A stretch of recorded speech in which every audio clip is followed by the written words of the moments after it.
This is attorney Sarah Holmes, and today we want to tell you why it's important to use a letter of intent when buying a business. Now, a letter of intent is really an informal way to kick off a negotiation between a buyer and seller to a business purchase transaction.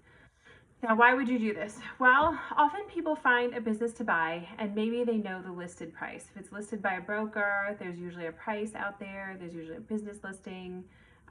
They'll typically have you sign a non-disclosure agreement. And then at that point, if the potential buyer decides they want to take the next step would in fact be to execute a letter of intent, meaning these are the terms under which you think you might buy this business. So you would put in your offer, like how much money are you offering for this business? What documents do you expect to see in due diligence? How long should the due diligence period last?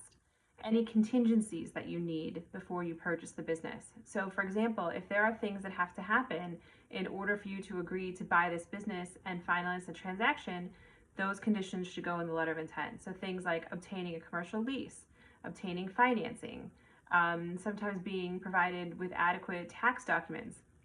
All those things can be outlined in a letter of intent so that somebody knows which things you expect before you're willing to close the purchase. A potential closing date will normally be listed.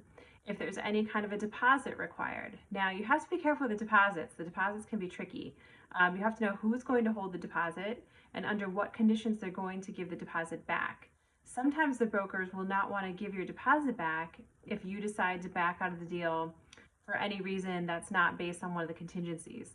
So that you have to be careful of and make sure that that deposit language is worded properly in the letter of intent. You may want to have an attorney draft a letter of intent. Often, if people have done their own letters before they come to us, they put some things in there that we wouldn't like to see, and at that point, to try to change the negotiation just makes things a little more difficult. So the earlier you can involve an attorney in the process of drafting and submitting your letter of intent, the better off and the better deal that we may be able to negotiate for you for your business purchase. So if you need any help with a letter of intent to purchase a business, please feel free to reach out to our office, 215-482-0285. Thanks.